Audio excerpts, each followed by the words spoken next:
Hi everybody, Craig here. Welcome to episode 14 of my 1 vs 4 Age of Wonders 3 playthrough series. In this series, I'm playing against 4 Emperor AI that are on a team against me, and I'm playing as the Shadow Elf Sorcerer, Malus Nightlord. In our last episode, we started to rally our troops for an impending attack on one of our remaining opponents, that being Thannis of House Iniok, a High Elf Warlord. And you can see here, we can see his territory, and we're massing our forces here. You can see we have Malus and his pretty powerful stack here, composed of 2 tier 4 units, and a pretty powerful tier 3 and a couple of tier 2 units, as well as the newly acquired Tana Boslarf leading her stack, which is kind of hodgepodge at the moment, but still a decently powerful stack, and then another unit here that was originally part of Malus's stack. So we're grouping up to kind of attack here and see just how powerful Thannis is. I'm not really sure. We haven't really encountered any of his forces yet, so with the exception of a single unit that was over here that we took out. So it'll be interesting to see just how powerful he is. We also have a number of other developments going on. We've been kind of gradually spreading out from our territory in the Shadow Realm here. We have other heroes leading our stacks, like our Rogue hero as well. And then we've been building up a stack here with our Sorcerer hero. Unfortunately, in the last episode, Aurelia's stack kind of took a bit of a pounding, and we lost a few units, but we're in the process of building up some pretty powerful forces. And then back in the Shadow Realm, of course, we do have some pretty interesting developments going on. We have our builder here who we're going to have to go and build some more stuff to bring things into our domain. We've acquired some Shadow Demons, which is pretty cool. And we also have our most powerful hero in the Shadow Realm currently, which is our Necromancer hero led by, which is Vraxin here, the Executioner.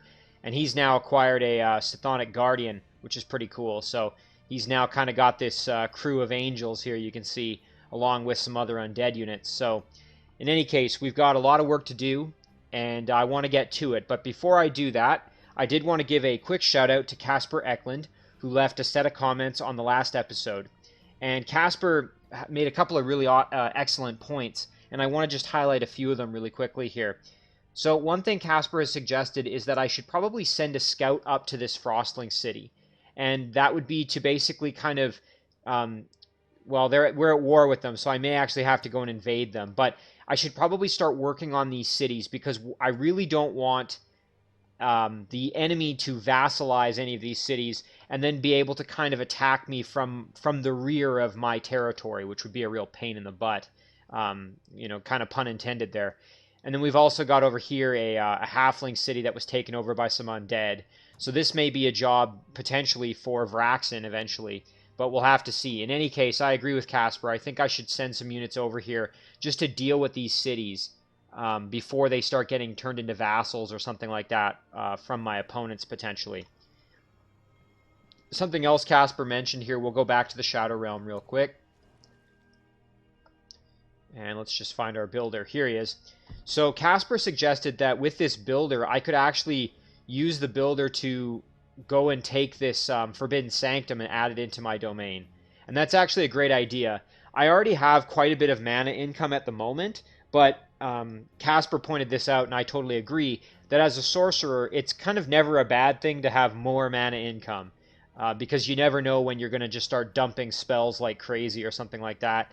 Additionally, I could also send him up here and try and bring this, this is another Heart of the Shadows here, and I could try and bring this into my domain as well, which would give me additional casting points. So I agree with Casper. I think I'm going to send my little unit, my builder, up this way, and I'll actually do that right now. So we'll kind of head up here, and we'll see what we can get up to with him. So a big thank you to Casper for those suggestions. The other one that I will just mention quickly, Casper kind of agreed with my decision here to produce fire dragons, and he made a couple of great points as to why that would be useful. In particular, that a lot of units do fire damage, so it's nice to have a unit in the fire dragon that is resistant to fire damage. And then also, and this is kind of something I thought of, as I have a lot of Shadow Elf units who are weak to fire, it'll be nice to have some units that are very resistant to fire to kind of offset that and have a bit of balance. So again, big thank you to Casper for those comments. Excellent as they always are from him.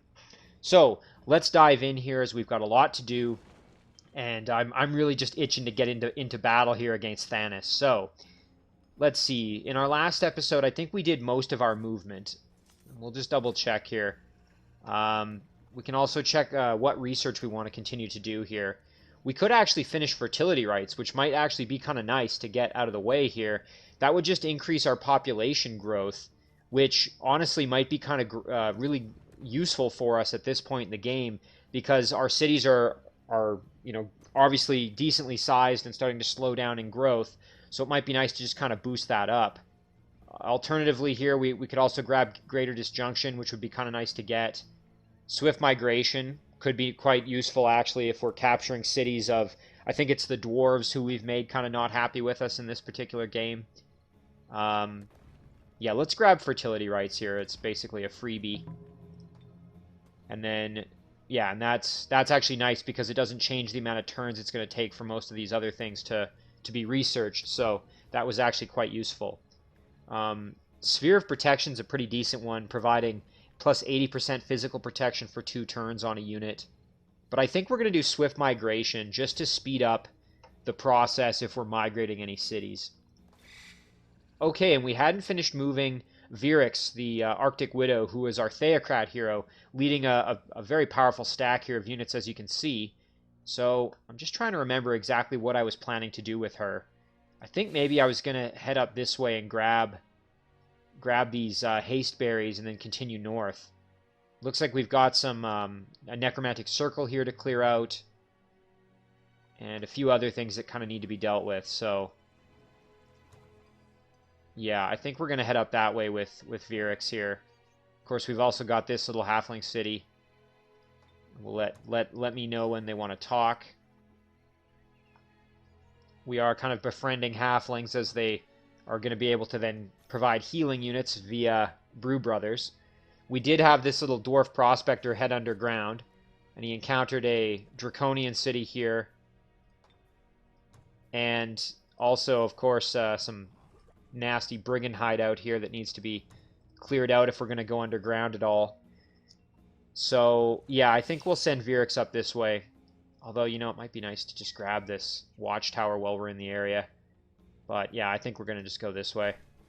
There we go. And we were kind of gathering other units there. So that's going to do it for our turn. Now, we had enough casting points left that we were actually going to be able here to do a few other spells if necessary. So let's just take a peek at what might be the most useful for us. So obviously we could summon a unit. We could go with a fantastic creature or a phantasm warrior. A wisp as a scout even. Scales of Fortune if we're going to be summoning additional units. However, I think I'm just going to pour these points into the Eldritch Horror and just get that going. Kind of simple there. I don't have to worry too much. And yeah, I've got these kind of undead units that I've been able to ghoul curse that are gradually working their way kind of over here. We're going to maybe head up this way and see what we can do. All right, let's end our turn there. So again, the big question here is going to be, what can Thannis muster for defensive force here, as we're going to be charging in there with, you know, basically 2 full stacks and then some of pretty powerful units. I'm very curious to see what kind of defense he's able to muster. And then, of course, we still haven't really encountered any forces of Phi Dural here, the Draconian Theocrat, or from Edward Portsmouth, the Human Dreadnought. So we have yet to encounter them. It'll be interesting to see how powerful they are as well.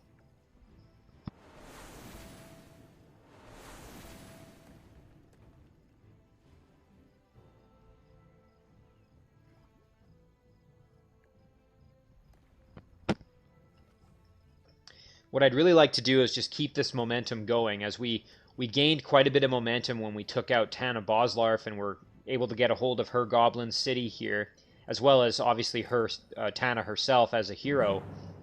Oh boy. Okay.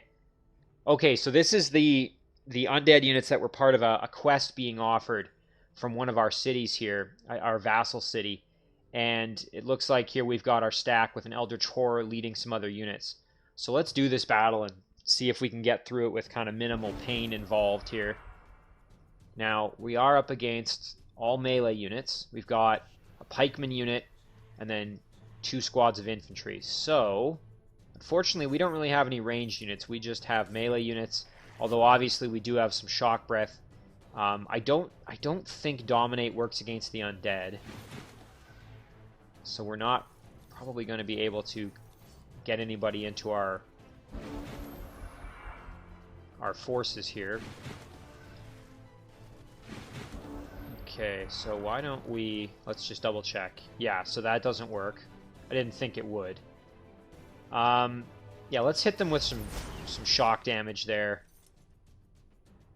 And then, you know what? We'll basically just group up our units such that we're a little bit protected from flanking hits here.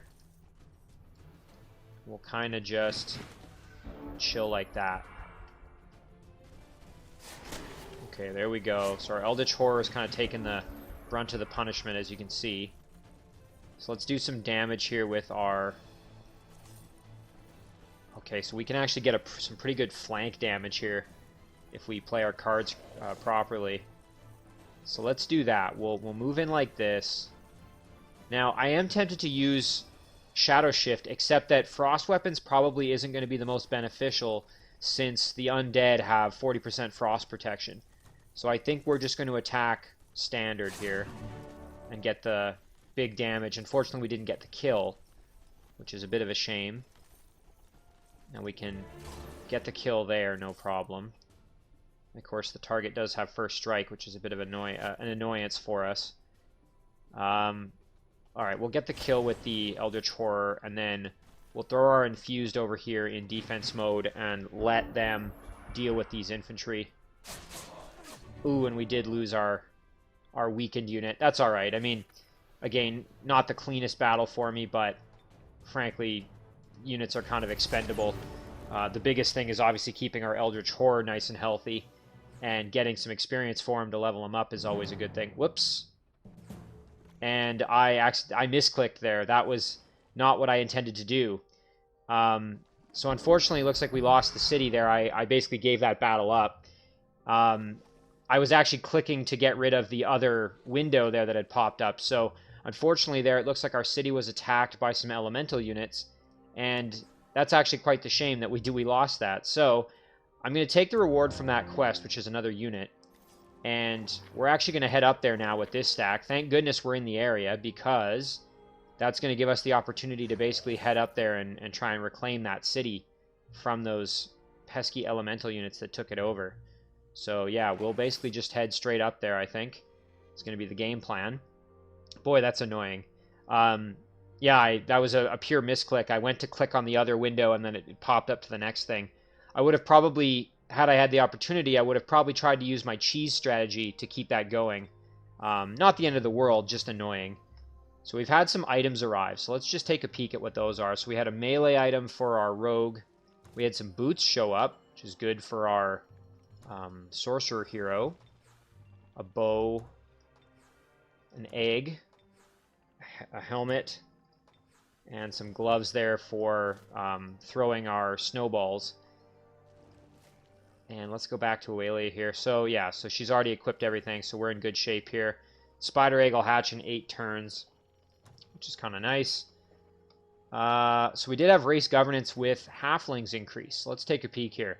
So we either can do the military or the economic. So halfling night watch gets +2 melee strength and +1 defense. Or storehouses are 35 gold cheaper to build in halfling cities. Honestly, neither of them is particularly useful. I think we'll go with the economic just because we're probably not going to be building any halfling night watch as far as I'm concerned. So I think we'll just do that. Okay, and we did have a Grand Palace in Hif now. That is complete. That is fantastic, as now look at our casting points. We're actually now able to summon this Eldritch Horror right away, which is absolutely fantastic. So let's think about maybe where we want to do that. We did have a few other units here moving up to join Aurelia. And we want to clear out this boneyard here, which is spawning the undead, so we're definitely going to move our units in to try and take care of that. And you know what? We might even group up here. I think we had a few other units coming in to squad up here. So we'll do that. And let's do a little bit of scouting while we're on the... Oh, looks like we've got some roving units there that are going to pose a bit of an issue. So I think with Aurelia, maybe we'll actually go and join our units up there. That way they are less likely to be attacked. Or if they are, they can at least defend themselves. We did have a domain invasion in this city, of course, which is what took it over. So we've got a lot of things to do. So we have this undead squad here. And unfortunately, this is a dead end, which is kind of a shame. So we'll jump back through the Shadow Gate. And at least now this squad is up here ready to help out. So we'll tell them to hang out. Now we have our Necromancer here, and we were going to send him over to clear out this tomb. And I think we're going to do that just because we may be able to acquire some other units that could be very helpful for us. So we'll do that. Now we do have an alliance proposal. Let's see. They want to become our vassal. I would like that very much, so I will accept. And our alignment is now almost perfectly neutral, which is fantastic. Let's see. Anything else crazy happen? Doesn't look like it. Alright, so let's do a little bit of scouting here. So, we can move ourselves into... Oh my, okay, so Thannis has some pretty decent, a decent number of units here defending. Alright, so I'm glad I'm bringing in all these units because I am going to need them, as you can see here. We may even need to bring another unit from the city just to have some backup. So let's actually assess what he's got here. We'll zoom in. Alright, so he's got one hero, an Archdruid hero at level 5. We've got a Mounted Archer, and 3 Untouchables. So decently powerful, but nothing too crazy. 2 Untouchables here. Monster Hunter, Zephyr Bird, a couple of Swarm Darters, or 3 Swarm Darters, I should say, and a High Elf Longbowman. And then this stack here, he's got a Warlord hero leading a Mounted Archer. So, pretty powerful, honestly, especially with his city here, which, let's zoom in. It's hard to tell. I can't actually tell if that city has a wall or not. I don't think it does, now that I look at it. Bit of a surprise there. The fact that the city doesn't have a wall might actually give me an advantage. I think I'm going to have a better chance there attacking the city, since it doesn't have a wall. If it had a wall, that would give him a pretty substantial advantage. Especially with all those ranged units that he has.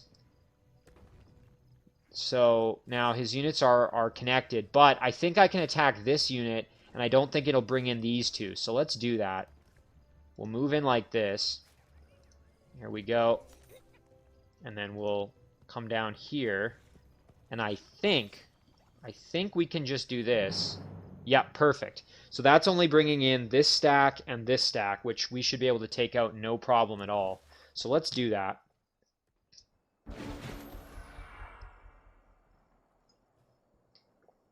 Yeah, and as I thought, no particular wall on this city, just the obstacles here, which we can obviously work around without too much trouble.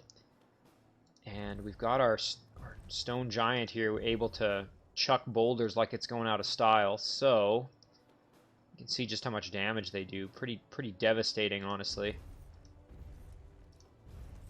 And let's see, who do we want to light up with this? I think we'll hit the hero. There we go. And we'll move up our Eldritch Horror. Now, unfortunately, our Node Serpent is in kind of rough shape, so we'll drop a Men Magical Being on our Node Serpent. And we will also drop a Nourishing Meal on our Node Serpent, just to kind of have him be back in the fight. Now, with our units that are over here, we're just going to kind of charge ourselves over. We want to get into the battle here as kind of quickly as possible. Tana can just chill out. Phantasm Warrior can move in. We would like to get a weakened here, if possible, on some of our enemies. And we will bring in our Exterminator. And as well, we will advance our Storm Priest. And I think what we'll do is we'll actually summon a Lightning Sprite. There we go. Alright, and we'll just tell everybody to basically chill out. And I forgot to move my Node Serpent up, but that's okay. Ooh, our Giant actually taking quite a bit of damage there.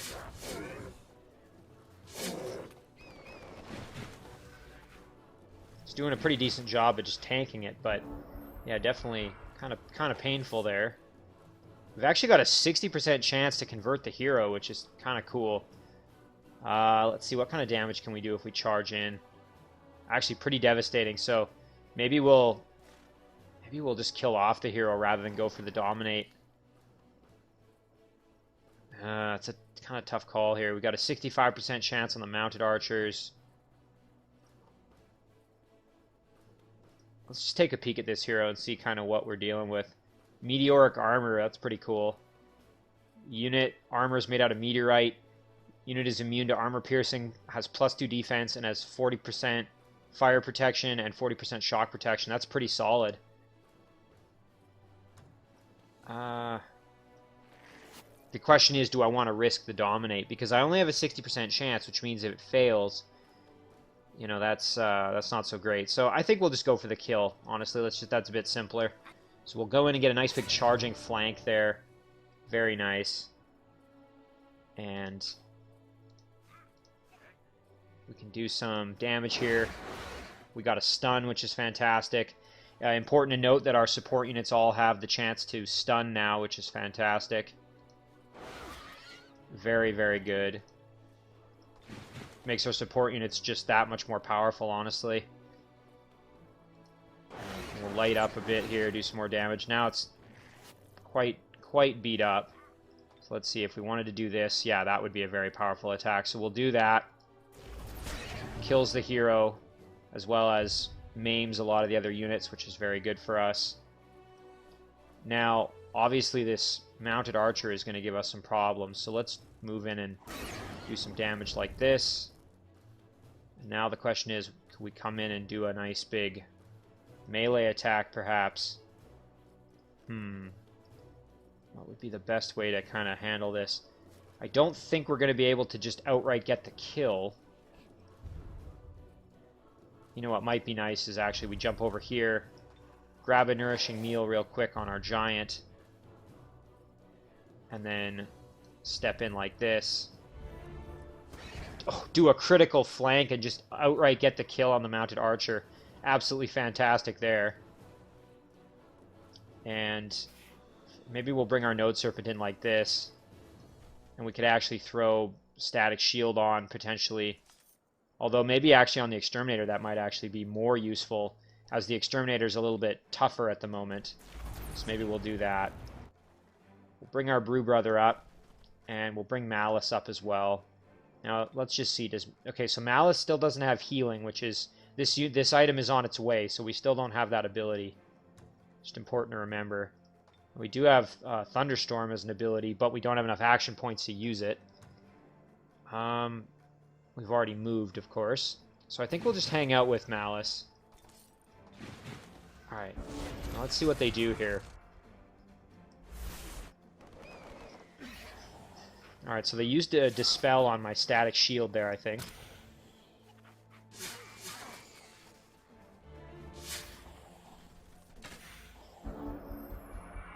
Alright, so we took some damage. Nothing too devastating there. Let's see. We can light up this Zephyr Bird and try and stun it. We got the stun and the kill. Very, very nice. Let's move our Brew Brother in, go for a stun.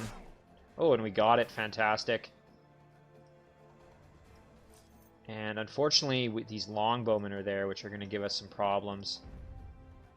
Alright, so let's maybe mobilize our cavalry a little bit here. Move in and attack. There we go. That's very nice. And we'll just move up. Light up the Storm Darters, get the kill there. Okay, so now we just got to figure out kind of how we want to approach this. I think we'll move our Shaman in. Do some big damage. Let's see, can we go for a stun? Not quite. And we'll move Malus in a bit. Again, what I'd really like to do is try and stun these units back here. Let's see. How much damage do we do? Minimum of 4, maximum of 6. Minimum of 5. Yeah, so we'll do that. Nice, and we stunned them as well. Now we don't have to worry really at all. So now we can charge in and attack these Swarm Darters. Beat them up pretty heavily. And maybe should have tried to dominate somebody earlier, but that's okay. And we'll move in here and attack these Swarm Darters. I think basically everybody else we have to fight is stunned. So, yeah, we're in good shape now. The Node Serpent can still move, so we'll go kill the Longbowman here. There we go. And I think what we'll do is we'll go for a dominate on the Monster Hunter here. Try for that. Oops, and I accidentally took an attack there. It's kind of silly of me. Took some extra damage I didn't need to, but we did dominate the Monster Hunter and get another unit. And importantly, we killed one of the heroes of Thannis here, and we also took out one of his stacks, which now means that the city is much more poorly defended, as we've basically just got another stack here defending it. So, let's grab some of the items here that were dropped. Just a crossbow, so we'll just pick that up. And I think what we'll do here is we will actually move ourselves right in for this battle here. Hang on now. If we leave somebody behind, can we move in like that? Yes, we can.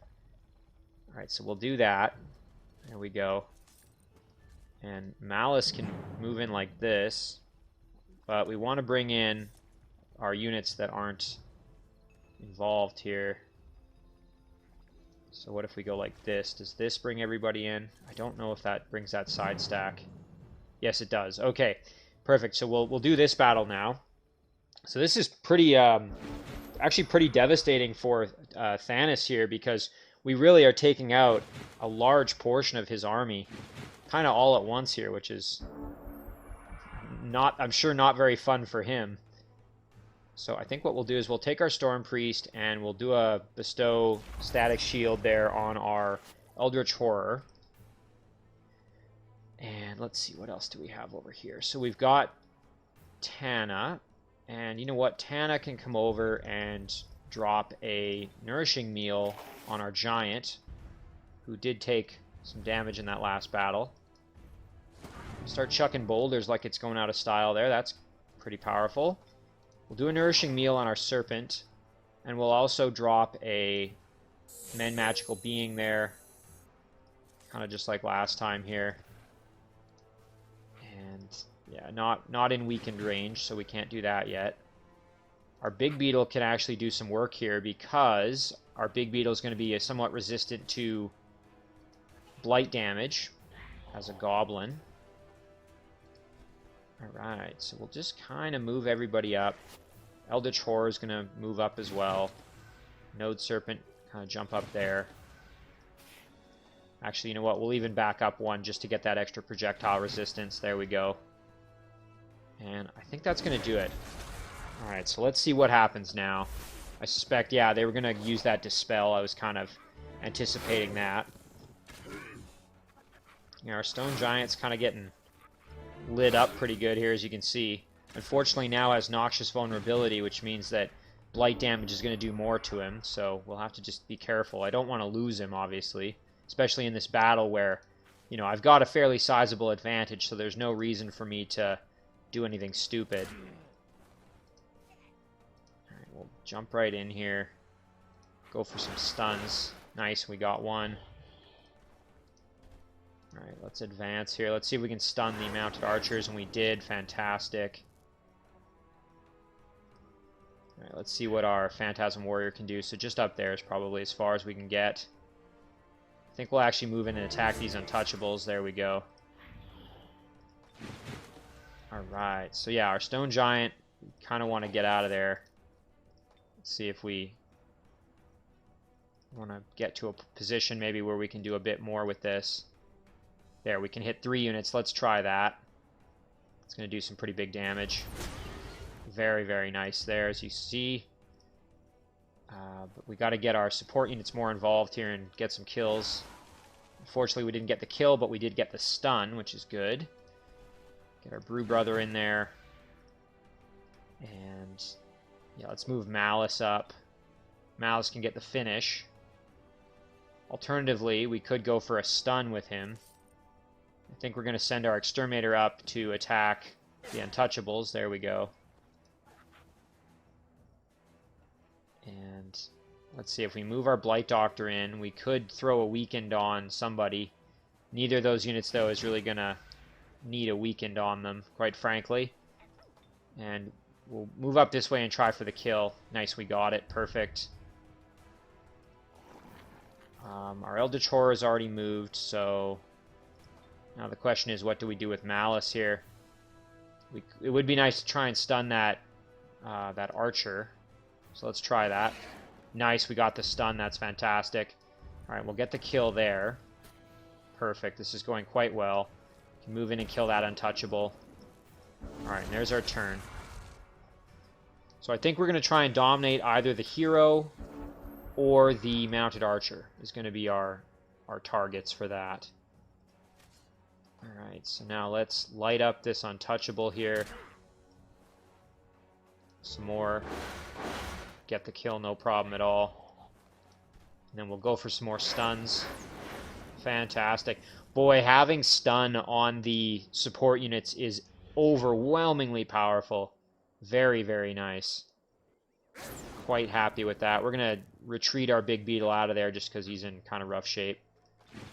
Alright, so now we have to decide how we want to approach this little section. So let's try for some stuns here. Okay, no such luck. And we'll try for some more. Okay, and we did get one, so that's fantastic. We could go for a Dominate. What kind of hero is this? This is an Archdruid hero. Thoroughbred Mounts. That's a Empire upgrade. Okay, so a fairly standard Druid hero. Nothing too crazy there. You know what? I'm going to go for the Mounted Archer, although, yeah, and it didn't actually work, which is kind of a shame. 75% chance and it didn't work. We'll get the kill there. Alright, so now we'll move our Giant in and do some damage to the hero. We'll send our Node Serpent in like this. Throw ourselves in defense mode. Let's try for a stun. Pretty low chance, but always worth a try. Same thing here. We'll just move ourselves in. Do some damage. Try with Malus here. Let's see if we can land a stun. We did get a stun. Fantastic.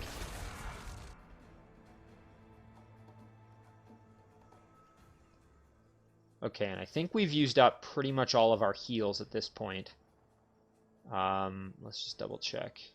Yeah, as I said, we don't have the healing item yet. Can we get a Weakened? No, we can't. Not quite in range. Although, if we step forward, we could probably get it. There we go. So we'll throw a Weakened on. And we can get the nice flank hit there. Turn him around. And let's see here. Just trying to decide kind of if there's anything else I should be doing before I end this battle. I suppose I could grab an undead unit. You know what? Maybe I will do that just to have a little scout or something. So we'll do that. Can use that cadaver kind of as we need him. And it'd be nice to get a little more experience with our giant here, so we'll do that. Let's try for some more stuns here if possible. Alright, pretty resisted, as I kind of figured that would happen. And we'll jump in behind here and just obliterate. Oof, just a big hit there from our gold metal Eldritch Horror. Very powerful unit.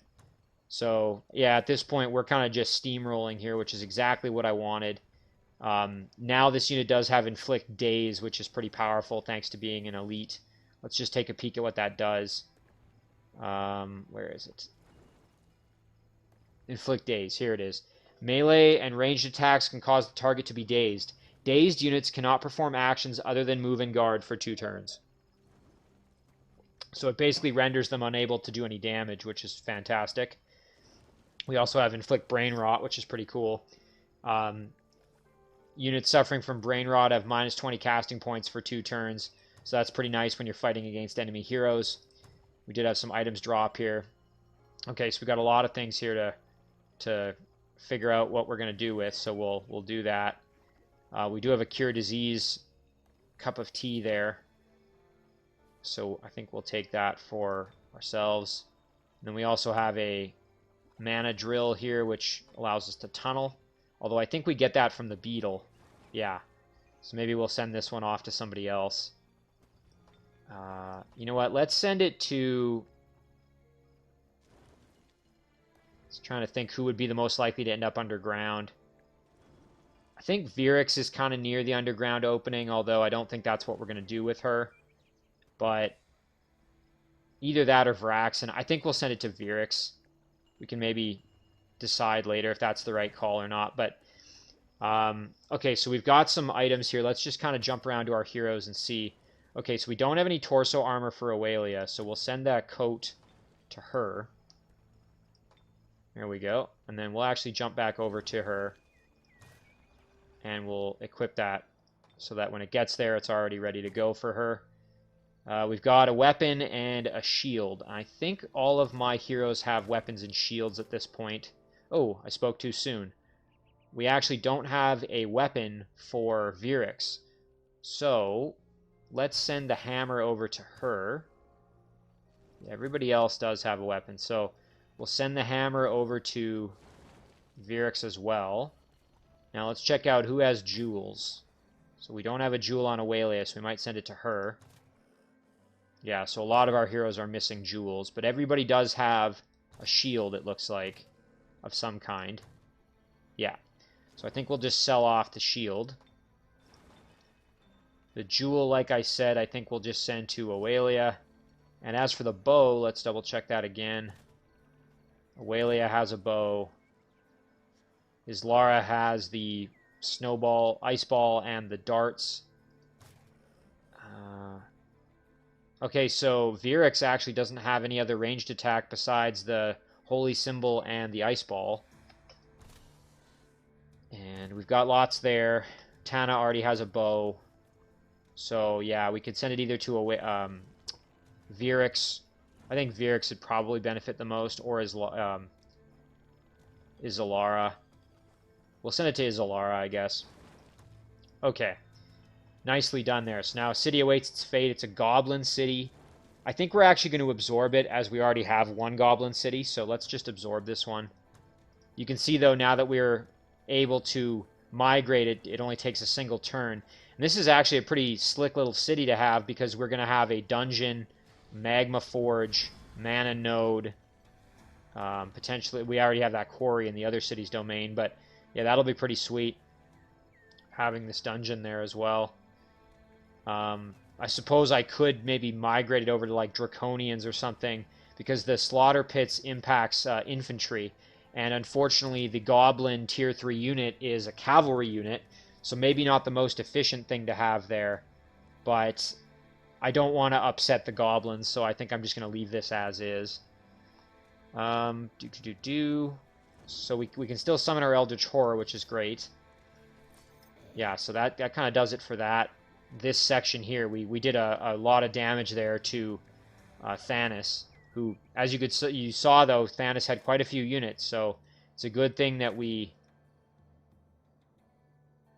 took him out while he was kind of gathering units, because obviously that could have been pretty devastating if he would have brought the full force of his army kind of onto me there. I think what we're going to do here with Izalara is I think we're actually maybe going to jump into the water here. So we'll head over to the coast. And because I'm fully expecting one of the other opponents is over in this area on the map here, over to the west. So maybe we will just clear this out and then keep moving. So let's jump into this battle real quick. So we're just fighting some goblins here.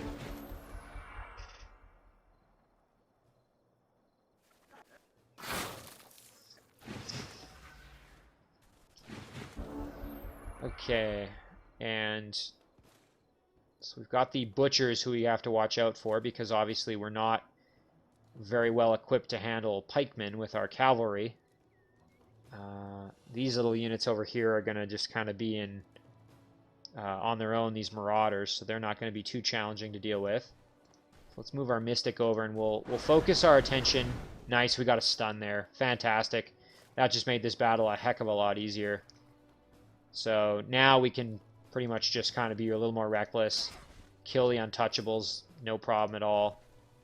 And we can hit them with a Siren Scream here, do some big damage.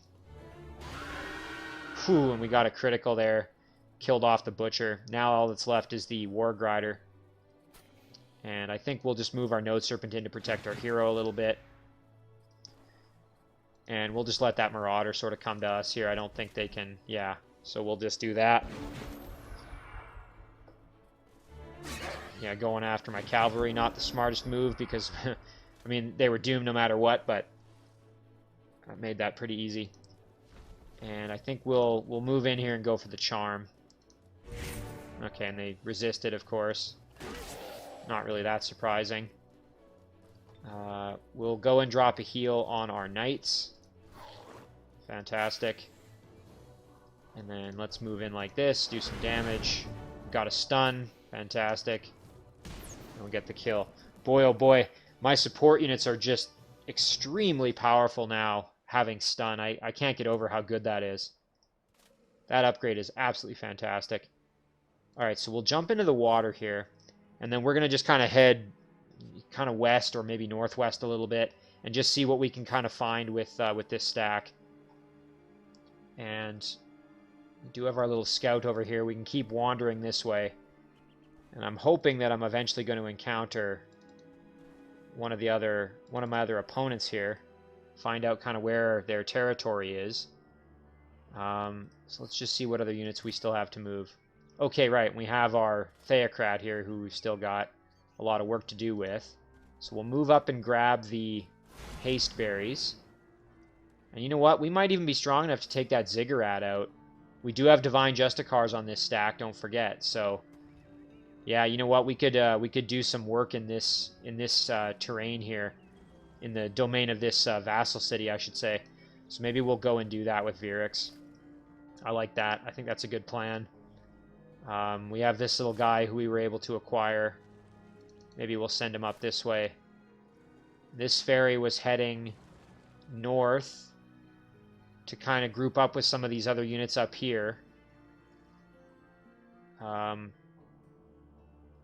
Yeah, I'm trying to decide here. I'm going to need to kind of build myself sort of another stack at some point. This unit's decently powerful. Try and do something with them as well. Eventually, but of course they can't move anymore. And we've got our Shadow Demon Harvester, who is going to need to group up with someone that can maintain undead. And I think my objective was to send him over to this Shadow Gate, and if I jump back up to the surface world, we've got our Reanimator who can maintain a stack, so I think that's what we'll do. We'll send the Harvester to the Shadow Gate. It's going to take a little bit to get there, of course, but... Alright, we'll head up this way with our Builder. So if we're going to slap down... You know, we could actually... This would be kind of nice. We could slap down our fort somewhere in here, maybe, right on this fertile plain, let's say. And then we could get both the Heart of the Shadows and the Wizard Tower ruins within. So I think we'll do that. That's actually fantastic. That'll give us quite a bit of benefit. And, oh, and we actually did get a level up with our Rogue Hero as well. So now let's see what we have. Oh, Weapon Finesse. All units in the hero's army gain +1 melee strength. I'll take that, sure. Fantastic. A little extra melee damage, always a good thing. As I've said multiple times, I really do enjoy those upgrades that give benefit to the whole stack. I think that's those are very, very powerful in my opinion. Alright, so this little stack, I'm hesitant to really do much with them at the moment. I want that Harvester to kind of join them. Although I suppose we could do a little maybe scouting here. Let's see what we can see. Some Halfling Farmers and a Night Watch. I mean, we can win the battle. I just don't want to lose anybody. So, you know what? Let's give it a shot. We are able to, at the very least, raise a corpse. Let's try it. Let's see what happens here. We'll do the battle. The thing with those farmers is they can throw that chicken, and that chicken actually does a heck of a lot of damage, which you'll see right there, yeah. Thankfully, they kind of spread it out, which actually makes my job a little bit easier, I would say. So we can do some damage here. Fantastic. And then let's try for some stun action, and we got it. Fantastic. Boy, you know, I'm almost tempted to just jump in with our Shock Serpent and get the kill here. The only thing is then they'll both attack and probably kill the Shock Serpent, which I do not want to happen. So I think what we'll do instead is we'll just move our units kind of up a little more tentatively here. Don't really want to get too overextended. And our Lost Souls are great as they're going to just kind of soak up hits there. And yeah, we can get the kill with our archer, no problem. Perfect. And now, let's see if we can stun this unit here. Let's try it. Ooh, and we did get a stun. That's fantastic. Okay, so now I'm going to use my Lost Soul as a throwaway on this farmer. And I would like to actually get the kill with the Shock Serpent to try to get some experience, start leveling him up. So let's try that. Ooh, and they got lucky, which kind of stopped it. Fortunately, our foot soldiers could finish the job. Now, I'm assuming the farmer's just going to attack the... Yeah, there we go. And of course, that Lost Soul is able to come back thanks to Undying. So, kind of nice as they're sort of a somewhat expendable unit a little bit there, which is great. So let's try for a stun. And we got a Despair, not a stun. We're going to try and sneak around there for the flank, get the kill, and a level up with our Shock Serpent. Fantastic. So a little bit more painless than I thought it was going to be. So we took that out, didn't lose anybody. And importantly, that gives us better vision range. And you can see here we've got the outline here of a city's domain. So we know there's something up there. So this might be a great place to send this stack once they have that Shadow Demon Harvester in with them. And they can do a little bit more work there. So... let's see what else we can do. We can pick our research. Purging Burst. All Fae, summoned, undead, and creatures of magical origin must resist a 10 spirit check or be dealt 10 fire damage and 10 spirit damage. Otherwise, they're dealt 5 and 5 of those two. That's not a bad attack. We could actually grab Sphere of Protection or Terraformer just outright, which is kind of cool. I do like Sphere of Protection. I think that's a pretty solid spell. Terraformer, obviously, you can make your units a little bit happier, which is pretty cool. Also a great way if you have extra casting points to spend them on something. However, I think because I'm going to be constantly summoning units, I'm not going to have as much time to put into Terraformer. So I think I'd rather have Sphere of Protection for in battle, so I'll grab that one. Summoner's Aura. The caster's summoned units and units of magical origin gain +2 defense, +2 resistance, and regeneration within the domain of target city owned by the caster. Units with regeneration restore all their health at the start of their owner's turn. That's pretty powerful. You know, especially if I'm under attack, boy oh boy. That's pretty solid. I definitely don't mind this spell. Especially, let's say I take a city and then it gets attacked right away. That would be pretty solid to have. I also would like to get Greater Disjunction here, but this isn't a bad choice, and I think I'm going to do it just to have it. That's a pretty cool spell. And again, we can summon this Eldritch Horror, so now it's just a matter of making sure that we don't have any other units that can move around. So we'll just kind of double check everybody here. Okay, and Aurelia, yeah, Aurelia's already moved. Malus is moved. Yeah, pretty much all of our units have done what they need to do. Our little dwarf can do some more scouting, which is good. Which way do we want to follow the road down or go up this way? I think we'll go up this way. We encountered another city that looks like a Fey dwelling. Oh, and unfortunately we're going to run into these bandits here, these scoundrels, and they're probably going to kill us. But that's all right. I wasn't expecting our scout to survive. So now we got to do production. So let's decide here what we want to produce. So this is our throne city. We've pretty much got everything built that we need. We could work on a barracks, I suppose. We could also start producing units. We could make a settler, I guess. We never did do that. We are a metropolis at this point. Yeah, you know what? Let's do it. We'll make a settler and then try and decide what to do with them. We just have to remember that that settler's coming out and doesn't get ending up getting stuck in this. Actually, we'll just do that. That'll fix that for us. But we will tell this unit to chill. There's nothing worse than building a unit and forgetting you've produced it, and then it ends up in the stack that you've told to hang out forever and not be in the queue of units that have to move every turn. And you forget about it for a while, and then eventually you're like, oh, I forgot I built that. So, trying to avoid that happening. Alright, Sakurai here. Let's start working on getting closer to... We could get Crypt of Unlife, which is pretty cool. But we're not really going to be under attack, I don't think, in this city. So I think what we'll do here is we'll focus on just getting closer to another palace. And along those lines here, we'll do a siege workshop. Get that done in 2 turns. Over to Yaflon here. We actually are able to work on the Grand Palace. We don't have enough gold to do that.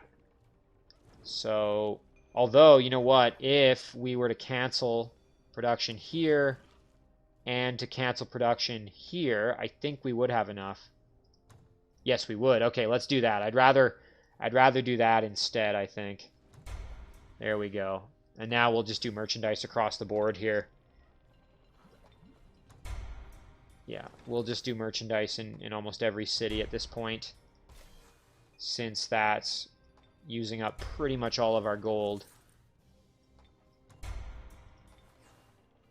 Yeah, just loading up on casting points is honestly pretty fantastic. You can see HIF has almost everything produced as well, so having another leader's capital city when they surrender to you, that becomes very, very powerful, very useful. Alright, so now we just got to decide what these kind of pesky little units here are going to do. We are still working on this becoming a production site for our Union Guard. Now, do I have everything I need to produce them? Let's double check. We have the Pillar of the Stylites, and we do have the Enchanted Armory. So, you know what I'm actually going to do? Oh, we should make a guardhouse. Oh, you know, it'd be great to have just a little bit more money. Maybe I'll sell off an item that one of our heroes has. The reason being, I just want those pikemen to start coming out. Yeah, I don't want to sell any of those. Let's see what else we have to sell. I'll only do it if... Yeah, you know what? We'll sell the crossbow. That's not really going to be that helpful for us. There we go. Perfect. And let's jump back to that Elven City. And so the guardhouse is just going to make it that our pikeman units gain an extra an extra level up there when they're on their way out. And then after that, we will just start pumping out Union Guard. And you can see here our Union Guard are going to be much more powerful because they're going to have enchanted armor, and they're also going to have the Stylite upgrade as well. They're going to be a little bit higher level. So yeah, we're going to just start pumping those units out. That's going to be great for that city. Some very powerful and also very cheap units, which is great for us. So yeah, we'll send this little guy up north. We can find him a squad to join up with. And let's try and summon our Eldritch Horror here. Might be nice to actually have it with this stack that are heading kind of out on their own. Yeah, Malus doesn't really need it. His stack is already pretty insanely powerful. I think we will actually summon it here, yeah. There we go. So, can join in with this particular stack here. Maybe we'll leave... We'll try and figure out what unit to break off there, but we'll keep the Eldritch Horror there with our rogue hero. And then we will just immediately start summoning another one. And that'll do it for our turn.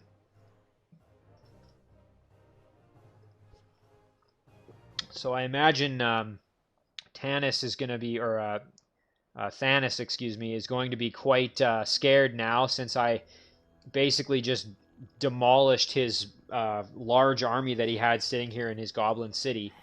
the city of Valp. So if I was him, I would be none too pleased, and I would be quite concerned about Malus's forces.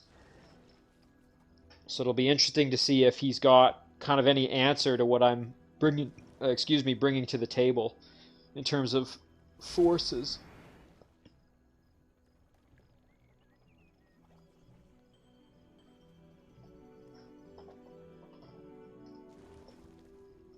I think what I might also start doing is just pumping out more support units, because having support units now that can stun is just, like I said, incredible. So I may start really working on that in some of these cities. For example, if I jump back to this guy here, when this city grows one more time, we're going to then have the Lost Library, which Magic Academy improves your support units. Yeah, so this little guy's doomed. We're just going to auto-combat that. We kind of knew that was going to happen. But in any case, we really haven't had to explore underground really at all. And since we've got our goblin opponent eliminated, I'm doubtful that we're even going to have to. Yeah, okay. I'm not entirely surprised that Thannis surrendered, because we pretty much decimated most of his forces there. So we will accept his surrender. Okay, and his throne was right over here. And boy, he had some. Okay, so these units were his that were previously in his control, and now we know where Edward is, so we can move over to him as well. So let's take a look. Oh, and he had a really good stack here. You can see Griffin Rider, Mounted Archer, Bladesman, and a Longbowman, and as well over here another hero. Wow, so we actually gained 2 heroes out of the deal for the price of 1. That's pretty fantastic. This is kind of just snowballing into a real benefit for us. We're going to do our Goblin race governance here. We can either make it so Untouchables gain projectile resistance and sprint, or Goblin outposts and villages generate additional population for every wetland hex, and that's what we're going to take. That's going to help our Goblin cities just a bit. So Thannis has now lost. I'm going to return to map here. So we've got a lot of good things happening here. We've had some items arrive. So now we finally have the ability to heal here, you can see, with Malus. So that's fantastic. We have 2 different helmet options here. Frost protection, or +1 defense, or just +2 defense total. I do kind of like the frost protection. I actually am kind of partial to that. Now let's see, do all our other heroes have helmets? Okay, well obviously our new heroes do not, so we'll send it over to them. Okay, so we will send this over to Thannis. There we go. Perfect. Ripia wants to join us. Once again, I don't have any units there, so I'm going to just ignore that. They're going to just continue to be our vassal and keep serving us that way. That's going to provide us the most benefit. And we are going to send this unit up to just go back and take that city over. We really need that dealt with. And our Necromancer has leveled up. So he now almost can get Necromantic Aura. You know, Shadow Step would be great to have with him, actually. I think I'm going to take that. So we'll take Shadow Step, and then we'll save the other 2 points. And you know what? While we're here, let's do the raid on this tomb and see what we can obtain. Ooh, very nice. And you know what? If we can get a hold of this Wraith King, it will then have stun, I think, because it's a support unit. So, yeah, we're gonna try for that.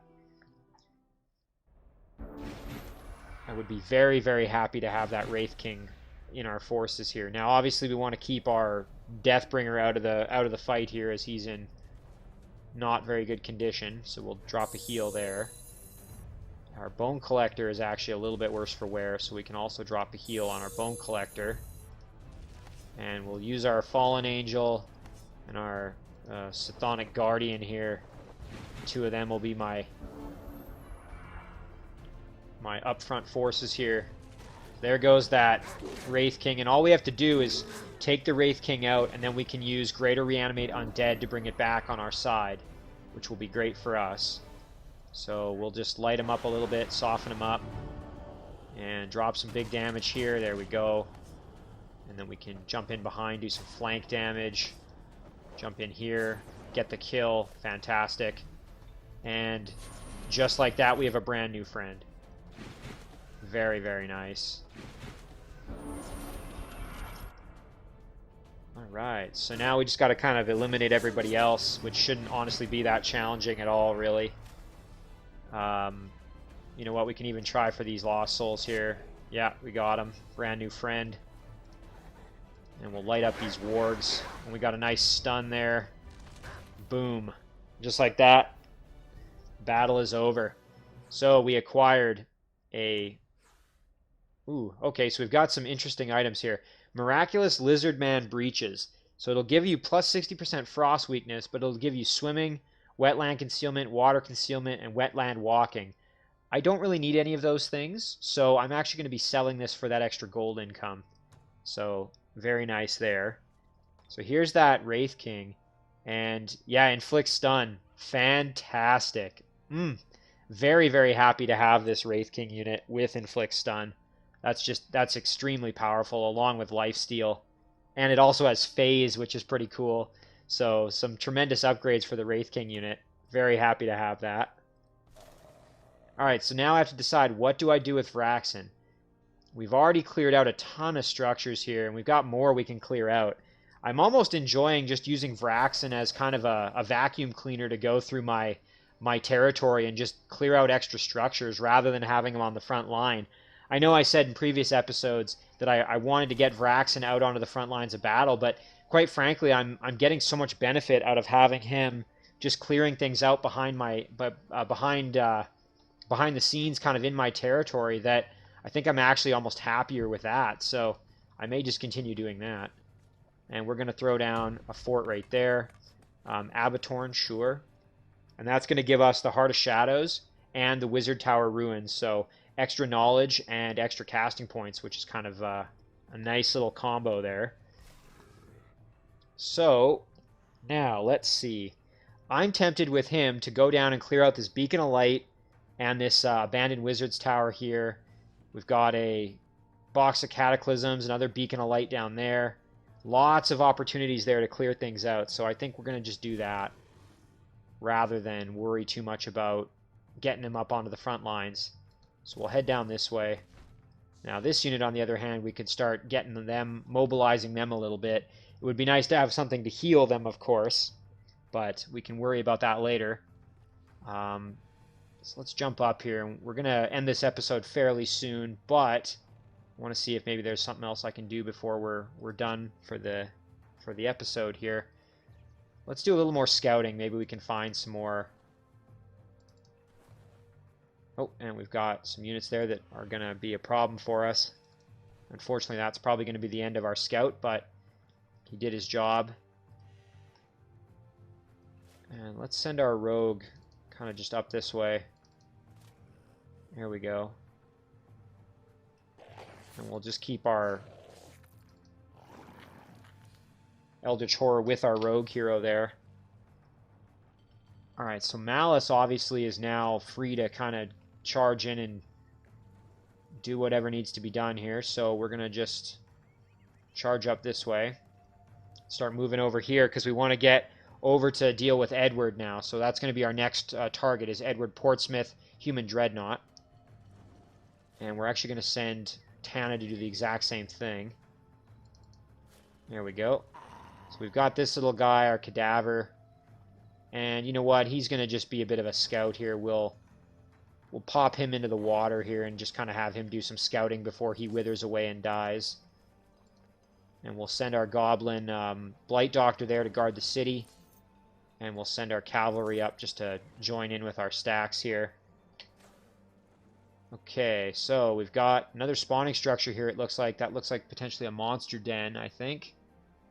So, with Aurelia here, let's engage these pesky units. They're going to be kind of annoying for us. So we'll take out this stack. Once we've taken them out, we'll send Aurelia back over to clear out that boneyard. Okay, so thankfully they grouped up. That makes my life a little bit easier because I can just do this. Oof. Big attack there. And I can charge in at the Kobold there with my Raptor. We can light up the Dread Monkey. And then the Nightmare is what we've got left. So let's light up the Nightmare. There we go. Big critical hit, and now it's just the Blight Tusk Boar that needs to die. And they took a attack of opportunity there to flank around and go for my Node Serpent. So what we'll do is we'll just heal up the Node Serpent there, no problem at all. And we'll move in like that, get the flank with our Eldritch Horror. Bing, bang, boom, there you go. Nice and clean. So now we will head back over this way. And we can actually get our Troll in the party now, which is great. Very nice to have that Troll.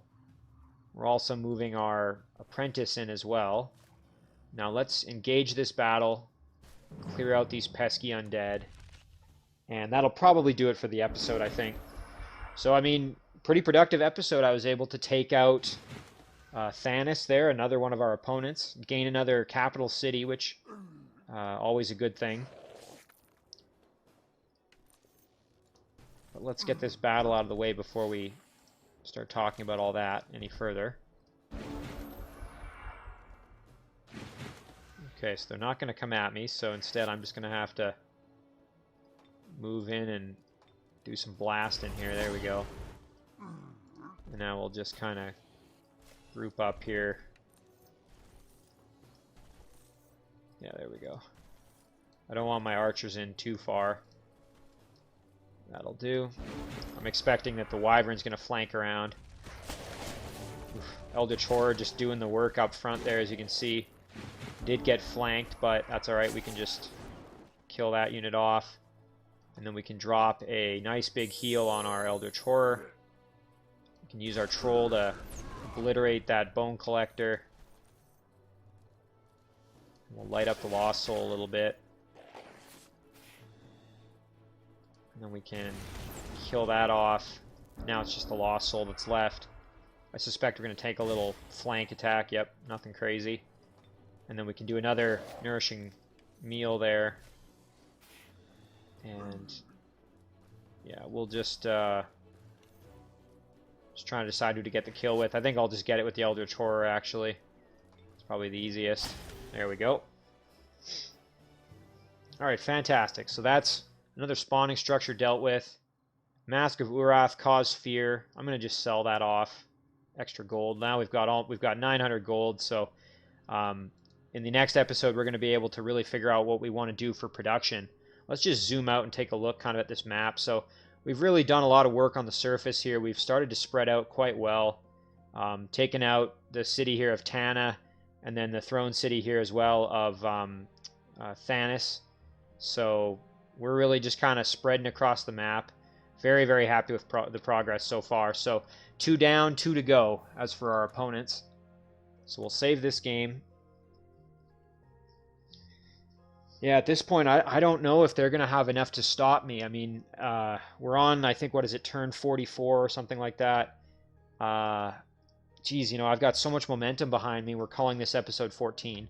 I've got so much momentum behind me thanks to all of my really powerful units that I think they're really going to be hard-pressed to deal with what I've got left, especially if the 2 that I've already taken out have been any indication.